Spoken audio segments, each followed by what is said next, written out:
प्रधानमंत्री किसान मान धन योजना। मिलेगा पेंशन का सहारा, कृषक ना होगा बेसहारा। जुड़ेगा खुशियों से नाता, कटेगा सुख से बुढ़ापा। सुरक्षित होगा अन्नदाता, सुरक्षित होगा अन्नदाता। प्रधानमंत्री किसान मान धन योजना से लघु सीमांत किसानों का भविष्य होगा सुरक्षित और 60 वर्ष की आयु से 3,000 रूपए मासिक पेंशन होगी सुनिश्चित। 55 रूपए से 200 रूपए की मासिक किश्त देकर प्रवेश कर सकते हैं। 18 से 40 वर्ष तक के किसान इस अंशदायक योजना में सरकार देगी बराबर का योगदान। सभी किसान भाई बहन इस योजना के लाभ के लिए जन सेवा केंद्र में जाएं और अपना निशुल्क नामांकन कराएं। प्रधानमंत्री किसान मान धन योजना, अन्नदाता के परिश्रम को संबल, पेंशन से सुरक्षित उनका कर। कृषि एवं किसान कल्याण मंत्रालय, भारत सरकार द्वारा जनहित में जारी।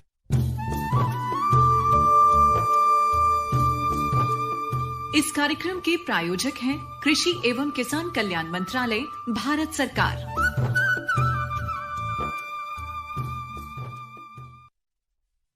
AIR FM गोल्ड 100.1 मेगाहर्ट्ज पर समय है किसान की बात का, जिसमें आपके साथ है कुसुम और अशोक। स्वागत है अशोक आपका। और जी नमस्कार। आज जिस टॉपिक पर हम बात करेंगे वो तो हम बताएंगे ही, एक्सपर्ट हमारे साथ मौजूद है, उसके बारे में भी बताएंगे हम आपको। लेकिन आज का दिन बहुत ही बड़ा दिन है क्योंकि आज है किसान दिवस। बिल्कुल सही कहा कुसुम आपने, किसान दिवस है आज। और ये दिवस जो है 23 दिसंबर को हम हर वर्ष मनाते हैं। हमारे देश के 5वें प्रधानमंत्री चौधरी चरण सिंह जी के जन्म दिवस पर हम इस दिवस को मनाते हैं, किसान दिवस को। और इस मौके पर हम अपने सभी सुनने वाले जितने भी हमारे किसान भाई बहन इस कार्यक्रम को सुन रहे हैं, इस कार्यक्रम के माध्यम से उन्हें ढेर सारी शुभकामनाएं देना चाहते हैं, बधाइयां देना चाहते हैं, इस उम्मीद के साथ कि उनकी ज़िंदगी हमेशा खुशहाल रहे, उनकी ज़िंदगी में आने वाला हर पल हर लम्हा लाभकारी हो, मंगलमय हो।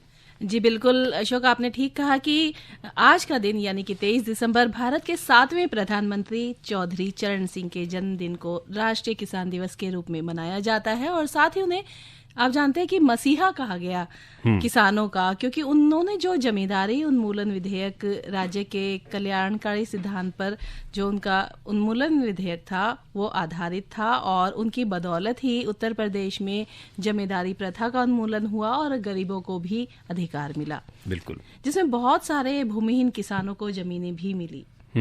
इसके अलावा आज के दिन को मनाया जा रहा है बेंगलुरु में किसान दिवस के इसको, और सुबह 10:30 से ही कार्यक्रम एक चल रहा है किसान दिवस के उपलक्ष्य में। तो ये सब तो आज किसान दिवस के रूप में थी जानकारी की कहाँ से शुरुआत हुई, किस तरह शुरुआत हुई। लेकिन आज जिस विषय को लेकर हम आपके साथ उपस्थित हैं वो विषय है, जी वो विषय आज हमने लिया है जो है फल वृक्षों का पाले से बचाव। और इस विषय पर बातचीत करने के लिए हमारे साथ इस वक्त स्टूडियो में उपस्थित है डॉक्टर वीबी पटेल साहब। आप फल विज्ञान संभाग पूसा नई दिल्ली से हमारे बीच यहाँ उपस्थित हैं। डॉक्टर वीबी पटेल, आपका बहुत बहुत स्वागत है स्टूडियो में। बहुत बहुत धन्यवाद और नमस्ते किसान भाइयों। जी नमस्कार सर। हम जी अशोक, और जैसा कि आपने विषय के बारे में भी जानकारी दी और हमारे विशेषज्ञ हैं उनसे भी हमारा इंट्रोडक्शन कराया, उनका स्वागत भी हो चुका है। एक बार फिर से आपका स्वागत है हमारे सभी श्रोताओं की ओर से। और डॉक्टर साहब, हमारे साथ हमारे जो किसान मित्र हैं और बाकी जितने श्रोता हैं किस प्रकार जुड़ सकते हैं, हम एक बार बताना चाहेंगे कि फोन इन कार्यक्रम है हमारा ये। और फोन नंबर जिनके माध्यम से आप हमें फोन कर सकते हैं, अपनी जिज्ञासा को पूरा कर सकते हैं, जानकारी ले सकते हैं, वो फोन नंबर्स हैं 23421089 और 23421608।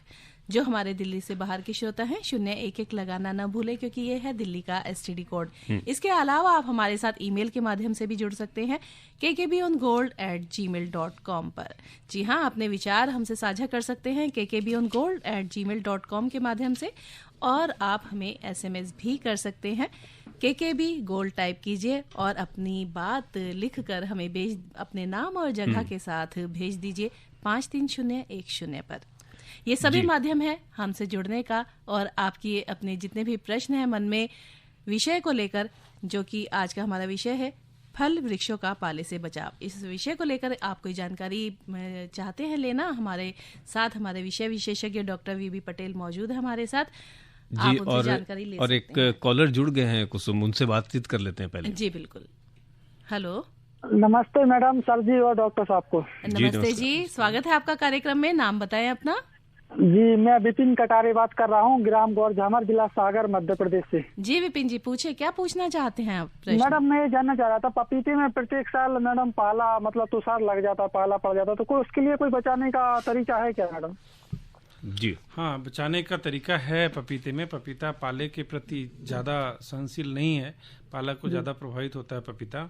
तो इसके लिए तो सबसे पहले हम ये कहेंगे आपको कि 2-3 बातों का ध्यान रखना है। पहला चीज कि पर्याप्त नमी इस महीने में बनाए रखें। नमी एक होने से पाले से पपीते को नुकसान कम होता है। दूसरी बात यह है कि आप जिधर से हवाएं चलती हैं ना, पछुआ हवाएं, जिससे ठंडी हवाएं चलती हैं, उस तरफ आप क्या करना है कि उधर कुछ ऐसी फसलें लगाएं जो थोड़ी लंबी हों, जैसे कि सुबबूल है या ढैंचा है, इस तरह की चीजें लगी हो ना उधर, तो उधर से जो हवाएं आती हैं वो थोड़ी कम हो जाती हैं। तीसरा चीज जो ज्यादा जरूरी है कि अगर आप पलवार करें, उसमें मल्चिंग, भूसा कोई भी हो, अगर जमीन को कवर करके रखेंगे तब भी पाले का प्रभाव कम हो जाता है। और जहाँ तक दूसरा और भी उपाय करने की जरूरत है, जैसे कि हम वेटेबल सल्फर का प्रयोग कर सकते हैं। हेलो जी, वो शायद लाइन डिस्कनेक्ट हो, वो सुन रहे हैं, आप बोलें। वेटेबल सल्फर का प्रयोग कर सकते हैं आप। वहाँ पे आप करीब 2% मतलब 2 ग्राम प्रति लीटर की दर से पपीते के ऊपर छिड़काव करेंगे तो हमको लगता है कि पाले से आपका पपीता बचा रहेगा। जी, तो ये अच्छी जानकारी आपने दी विपिन साहब को, सागर मध्य प्रदेश से, जो हमारे कुछ श्रोता जुड़े हुए थे। डॉक्टर साहब, हम जैसे कि हम तो इंसान हैं, मानव हैं, पाले से बचाव के उपाय बहुत सारे हम कर लेते हैं, कहीं भी अंगीठी के नीचे रजाइयाँ हैं, कपड़े वगैरह कर लेते हैं, लेकिन फल या सब्जी जो है या वृक्ष जो हैं, ये सब तो बेजुबान हैं। हालांकि इनके अंदर भी जीवन है, लोग ऐसा कहते हैं। बिल्कुल सही कहा आपने। इनको पाला कैसे लग जाता है और कैसे इनका बचाव किया जा सकता है? देखिए, पाला, अब ये ठंड का मौसम है, पाला जब हमारा तापमान रात के समय 0 डिग्री या उससे नीचे चला जाता है तब पाला पड़ता है। और जो हमारी वाटर, जो हमारे जल के कण हैं, जो जल के बूंदे हैं, वो बर्फ में बन जाती हैं। तो आप देखे होंगे कभी कभी सुबह उठते हैं तो जो ओस की बूंदें हैं वो बर्फ के रूप में हो जाती हैं। तो यही है पाला का लक्षण। एक श्रोता है हमारे साथ लाइन पर। हेलो हेलो हेलो, हाँ जी, शायद हमारा संपर्क नहीं हो। हेलो हेलो जी, हाँ जी बोलिए। आप हमें सुन पा रहे हैं? हाँ जी, आपको हमारी आवाज सुनाई दे रही है? हाँ जी, हाँ जी, हाँ जी। जी, नाम बताएं अपना। मेरा नाम है राम कुंवर यादव। कहाँ से बोल रहे हैं? पहले रेडियो की आवाज रहने कम वाला करिए। तो हूँ, आजमगढ़ जिले का, रह रहा हूँ दिल्ली में इस टाइम, दिल्ली से फोन किया हूँ। आप पहले रेडियो सेट जो है वो बंद कीजिए, क्योंकि आपकी आवाज डबल होके हम तक पहुँच रही है और आपको हमारी आवाज भी ठीक से नहीं आएगी। हाँ जी, हाँ जी, हाँ बोलिए जी, क्या पूछना चाहते हैं, क्या प्रश्न है आपका? ये बेल पत्थर का पेड़ है, उस पे मतलब दो। हाँ जी, हेलो, हाँ जी, जी जी, बोलिए, पूछिए। कह रहा हूँ बेल पत्थर का पेड़ है, वो उस पे 1.5 किलो के 2 किलो के फल हो जाते हैं, फिर भी और गिर जाता है।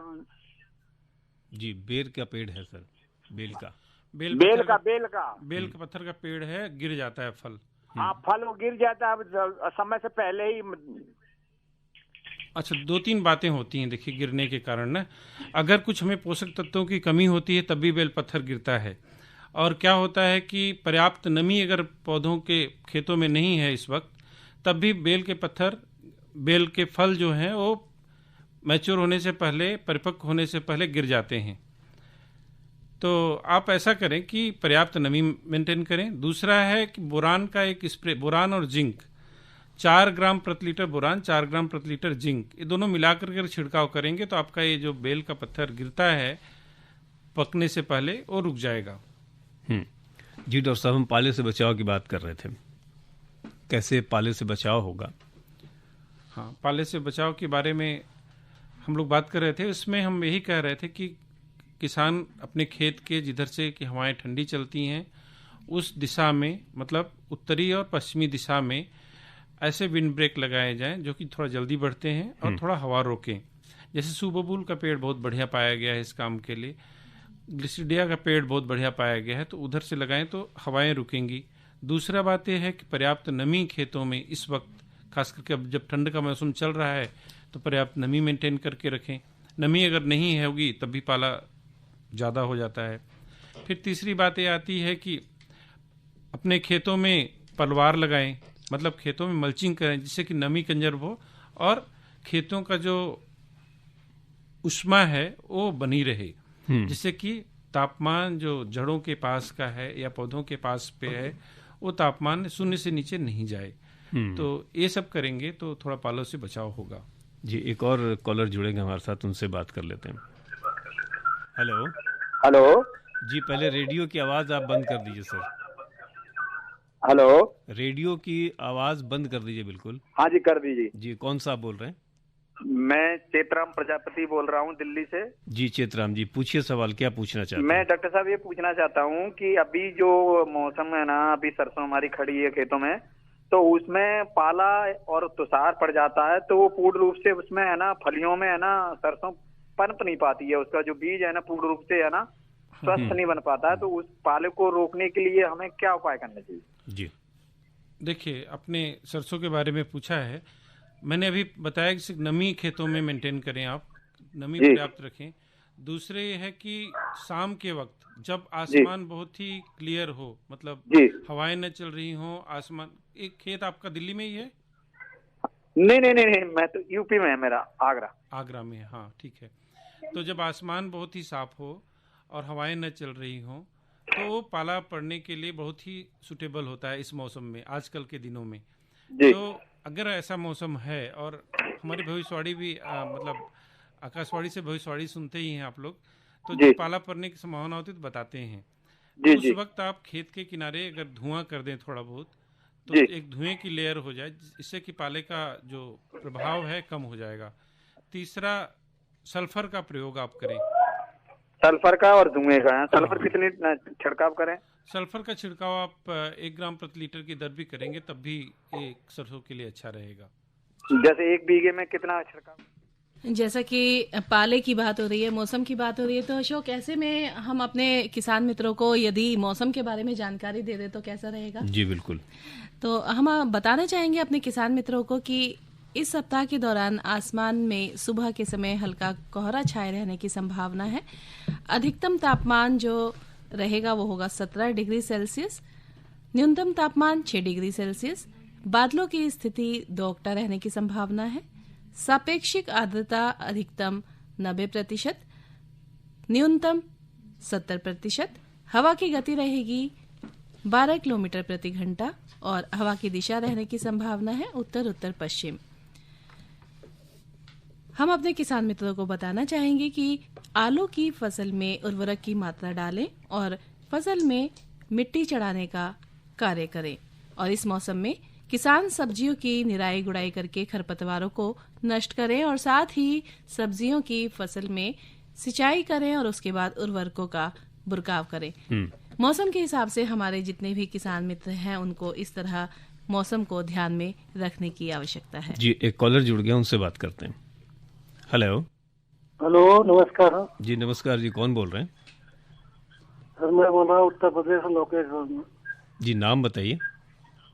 लोकेश जी, पूछिए सवाल। सर जी, पालक जो है कौन कौन से फसल में लग सकता है और उसका उपचार क्या है? कौन कौन से फसल में पाला लग सकता है, उपचार क्या है? फिर मैं उपचार दोहराना चाहूंगा। पाला तो सभी फसलों में लग जाता है, लेकिन खास करके फल वाले वृक्षों की बात कर रहे हैं जैसे हम लोग आज। और तो धरती माता जमीन में भी? जी, जमीन से जो जमीन को भी? जमीन को नहीं तो फसलों को नुकसान करेगा, जमीन तो कोई नुकसान नहीं करेगा। पाला जो मुख्यतः जो आप देखेंगे उत्तर प्रदेश के हैं, तो केला अगर उगा रहे हैं, पपीता उगा रहे हैं, ये फसलें ज्यादा प्रभावित होती हैं। बाकी वैसे तो सारी फसलें अगर पाला पड़ रहा है तो प्रभावित होती हैं। और उपाय करने के लिए, रोकने के लिए मैंने पहले भी बताया, फिर से दोबारा बता रहा हूँ इस उपाय को। एक तो देखिए, हवाएं जो चलती हैं वो उत्तरी पश्चिमी से दिशा से जो हवाएं आती हैं वो बड़ी ठंडी होती हैं, तो उस दिशा में हम लोग कुछ ऐसे पेड़ लगाने के लिए बोलते हैं, जैसे सुबबूल है, ग्लिसिडिया है, या इस तरह का जो पेड़ है उसको लगाएं। तो थोड़ा हवाओं का प्रभाव कम हो जाता है। दूसरी बात यह है कि खेतों में पर्याप्त नमी बना के रखें। अगर पाला पड़ने की संभावना है, मौसम बहुत साफ है, रातें ठंडी हैं, तो पाला पड़ सकता है। तो उस दिनों में अगर फव्वारा सिंचाई करें तो और बढ़िया, नहीं तो खेत में सिंचाई कर दें। तीसरी बात यह है कि अगर आपको पता है कि पाला पड़ने वाला है तो उस दशा में आप खेतों के किनारे धुआं करें, तो उससे होगा। चौथी बात यह है कि अगर कुछ आप वेटेबल सल्फर आता है एक दवाई, उसकी प्रयोग करेंगे तब भी आपको पाले से थोड़ा बहुत बचाव मिलेगा। जी, बहुत बहुत शुक्रिया चेतराम जी। आपने लोकेश जी आपने सवाल पूछा उत्तर प्रदेश से। डॉक्टर साहब, बहुत अच्छी जानकारी आपने दी है। जैसा कि अभी आपने कहा कि केले और पपीते को ज़्यादा नुकसान होता है, ये इतने संवेदनशील फल हैं इसकी वजह से होता है? हाँ, ये संवेदनशील फल है, इसी वजह से होता है। और इनमें जो वाटर का कंटेंट होता है थोड़ा ज़्यादा होता है केले में खास करके। तो अगर जो हमारे जो तापमान है इसका, लेटेंट हीट जिसको हम लोग बोलते हैं, अगर वो लिबरेट होती है और वहाँ पे जो मात्रा है इन पानी के साथ और तापमान शून्य होता है, तो क्या होता है कि जो बर्फ के कण हैं वो पौधों के अंदर बन जाते हैं, कोशिकाओं के बीच में बनते हैं। तो इससे क्या होता है कि इनकी कोशिकाएं नष्ट हो जाती हैं और अल्टीमेटली पाले से बहुत नुकसान हो जाता है। इसको इस तरह से आप हमें बताइए कि अगर कुछ फसलें जैसे है वो पाले से प्रभावित हो जाती हैं, खराब नष्ट हो जाती है, तो उस जगह क्या दोबारा रुपाई करके पुनः जो है फल को उगाया जा सकता है? दोबारा रुपाई करने में मृदा को कोई नुकसान नहीं? मृदा को कोई नुकसान नहीं है। पाला एक बड़ा टेम्पोररी फेज है, वो उतने दिन तक रहता है, उसके बाद तो तापमान वापस आ गया तो पाले की प्रभाव नहीं है। दूसरी चीज, कभी कभी क्या होता है कि पाले का जो प्रभाव पड़ता है वो ऊपर पत्तियों और टहनियों तक होता है। अगर दिखता है तो उसको प्रूनिंग कर करके भी आदमी उसको वापस बीयरिंग में लाया जा सकता है, दोबारा लगाने की आवश्यकता नहीं है। एक कॉलर जुड़ गए, उनसे बात करेंगे। हेलो जी नमस्कार, कौन बोल रहे हैं? नमस्कार डॉक्टर साहब। नमस्ते जी। आप रेडियो की आवाज बंद कर दीजिए कृपया। जी सर। रेडियो की आवाज बंद कर दीजिए। जी सर। जी धन्यवाद। कौन बोल रहे हैं? संजय मेरा नाम है जी। कहाँ से बात कर रहे हैं? मैं दिल्ली से बात कर रहा हूँ, वैसे रहने वाला यूपी का हूँ। जी पूछिए, सवाल पूछिए। मेरा सवाल यह है कि पपीते के पेड़ मेरे पास 8-10 लगा रखा हूँ, तो फूल आते हैं मगर रुकते नहीं, वो झड़ जाते हैं, इसलिए फल नहीं लग रहा है। क्या पाले की वजह से ऐसा हो सकता है? जी, पाले की वजह से हो सकता है, लेकिन हमेशा पाला तो नहीं पड़ता है, फूल आते हैं और झड़ जाते हैं। नहीं, तो अभी इसी मौसम में हो रहा है। इसी मौसम में हो रहा है, नहीं पाले की वजह से नहीं, ठंडक भी ज्यादा हो जाने से भी फूल और फल झड़ते हैं। तो उसके लिए आप क्या करें ना कि अगर आप पॉलिथीन, चूंकि आप, हमको लगता है कि आप अपने गृह वाटिका में किए होंगे या खेत में किए हैं, तभी अगर उसको जो पपीते का जो ये है ना, अगर ऊपर से पॉलिथीन कवर चढ़ा दें, पहली बात। दूसरा है खेतों में मल्चिंग कर दें आप, मतलब पुआल है आपके पास उपलब्ध तो पुआल बिछा दें खेतों में। तो उससे क्या होगा, थोड़ा तापमान जो पेड़ के पास है और जो जमीन के पास है, जड़ों के पास है, तापमान उसका बना रहेगा। जी, तो ये झड़ने की समस्या कम होती है। और जी उसके बाद फिर आप खेतों में अगर आप नमी मेंटेन करें, इससे नमी मेंटेन हो जाएगी आपकी। तीसरी चीज है आप बोरान और जिंक का एक छिड़काव कर दें, जिससे काफी फायदा हो सकता है। जी, हम अपने किसान मित्रों को बताना चाहेंगे और अन्य श्रोताओं को भी बताना चाहेंगे कि किसान की बात में आज का हमारा टॉपिक है फल वृक्षों का पाले से बचाव, और हमारे विषय विशेषज्ञ हैं डॉक्टर वीबी पटेल, फल विभाग, संभाग पूसा, नई दिल्ली से। यदि आप कोई प्रश्न पूछना चाहें, स्वागत है आप सभी का। प्रश्न पूछने के लिए आप अपनी जिज्ञासा शांत कर सकते हैं, जो भी आपके मन में इस विषय को लेकर क्वेरी हो कर सकते हैं। उसके लिए हमारे माध्यम है, क्योंकि फोन इन कार्यक्रम है ये, तो हमारे फोन नंबर्स हैं 23421089 और 23421608। और दिल्ली से बाहर के श्रोता 011 अवश्य लगाएं, क्योंकि ये है दिल्ली का STD कोड। इसके अलावा आप हमारे साथ जीमेल पर यानी कि ईमेल आईडी के माध्यम से भी जुड़ सकते हैं। हमारा ईमेल आईडी है kkbongold@gmail.com। जी हाँ, kkbongold@gmail.com। और SMS के माध्यम से भी आप अपने प्रश्न हम तक पहुंचा सकते हैं। उसके लिए लिखिए आप KKB गोल्ड और अपने नाम और जहां आप रहते हैं उस जगह का नाम लिखिए और भेज दीजिए अपना प्रश्न लिखकर 53010 पर। जी, अगले श्रोता से बात करते हैं। कहाँ से जुड़े हुए हैं? हेलो। हाँ, नमस्ते। नमस्ते जी, स्वागत है आपका कार्यक्रम में। नाम बताएं अपना। जी, योगेश जांगड़े बोल रहे हैं। जी योगेश जी, बहुत बहुत स्वागत है आपका। प्रश्न पूछे, क्या पूछना चाहते हैं? ये हमारे यहाँ पपीता है, तो उसको पाले से बचाने के लिए कैसे क्या कर सकते हैं? कहाँ से बात कर रहे हैं? ये छत्तीसगढ़ से बात कर रहे हैं। अच्छा, नहीं, पाले से पपीते को बचाने के लिए अभी मैंने जी रेडियो सेट देर से खोला इन्होंने। हाँ, योगेश जांगड़े जी, अगर आप देर से खोले हैं रेडियो सेट तो हम दोबारा से बताते हैं आपको। छत्तीसगढ़ में हैं आप, तो एक तो मैं कहूँगा कि पाले में आप जो मतलब पपीता उगा रहे हैं उसके बीच में इंटरक्रॉपिंग जरूर करें। इंटरक्रॉपिंग का मतलब कुछ अंतर्वर्ती फसलें होते हैं, उनको जरूर लीजिए। खास करके अगर पाला वाला क्षेत्र है आपका तो मक्के की फसल लीजिए आप। मक्का जबकि थोड़ा सा ज्यादा पोषक तत्व लेती है तो पोषक तत्वों को आपको बैलेंस करना पड़ेगा। मक्के का फसल के बीच में अगर नया पौधा होगा तो पौधा सुरक्षित रहेगा। दूसरा चीज ये है कि आप मल्चिंग जरूर करें। मल्चिंग का मतलब है पुआल, या अगर आप प्लास्टिक मल्च यूज करना चाहते हैं तो प्लास्टिक का मल्च यूज करिए, पुआल का यूज करिए, गेहूं का भूसा का प्रयोग कर सकते हैं, या जो लोकली अवेलेबल खरपतवार है उसको भी मल्च के रूप में प्रयोग कर सकते हैं, पलवार के रूप में प्रयोग कर सकते हैं।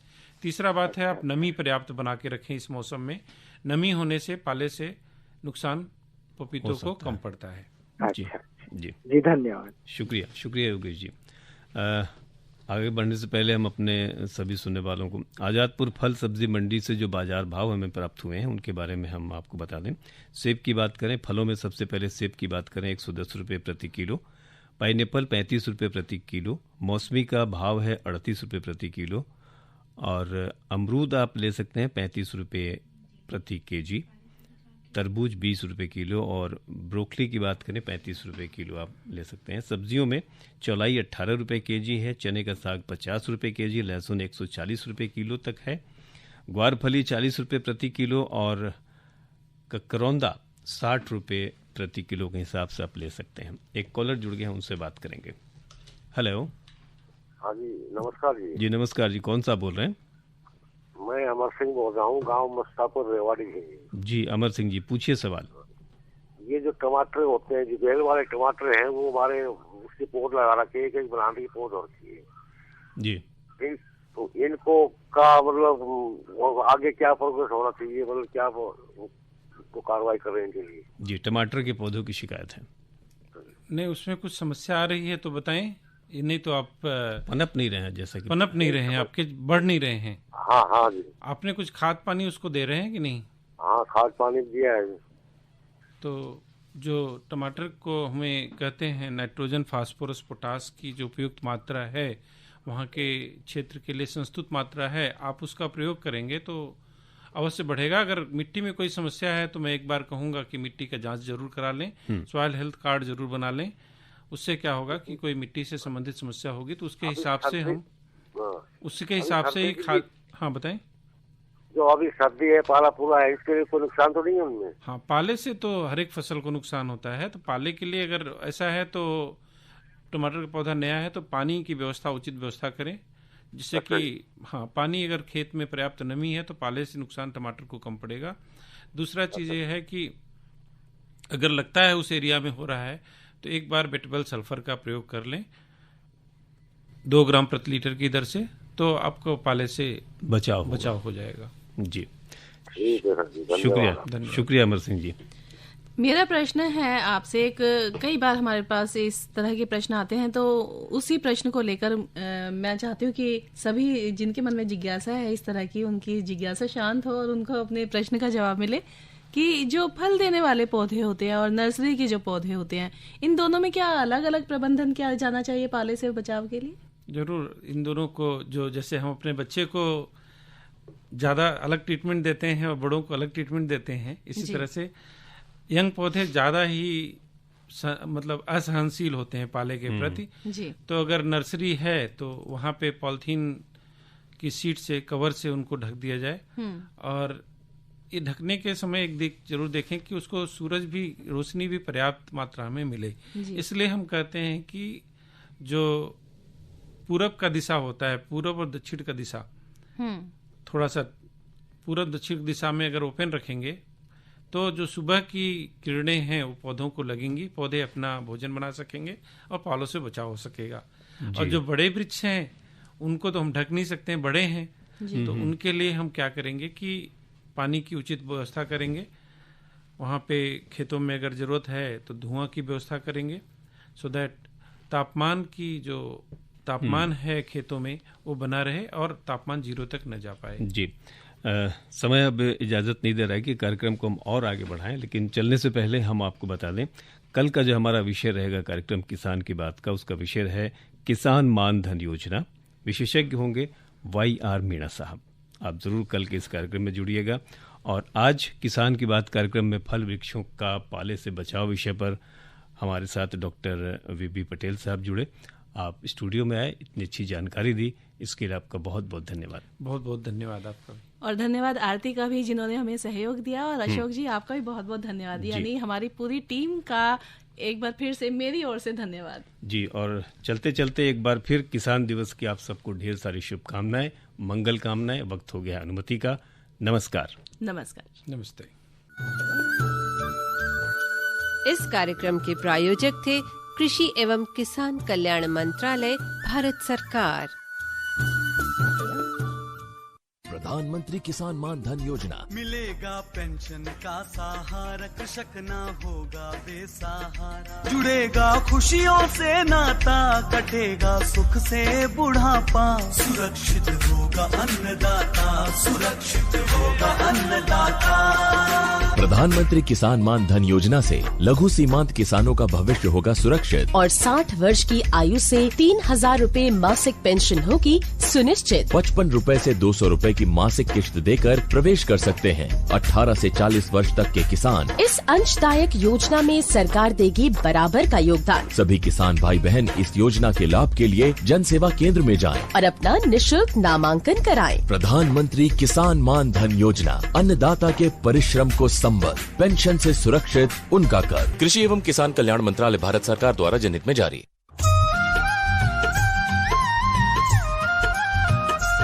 ऐसी नई नई तरकीबें अब हमको है चुननी, ऐसी नई नई तरकीबें अब हमको है चुननी।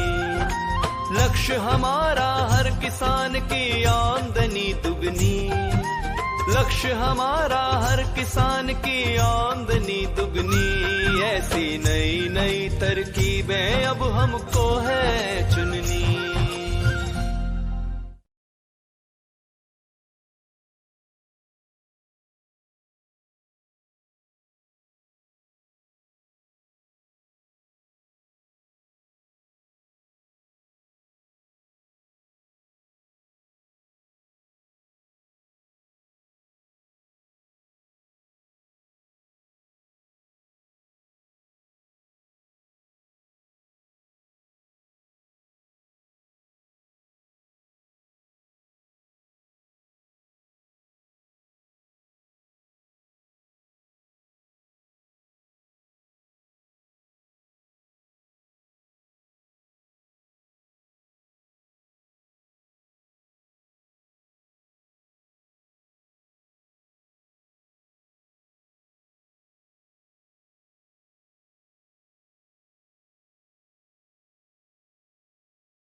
you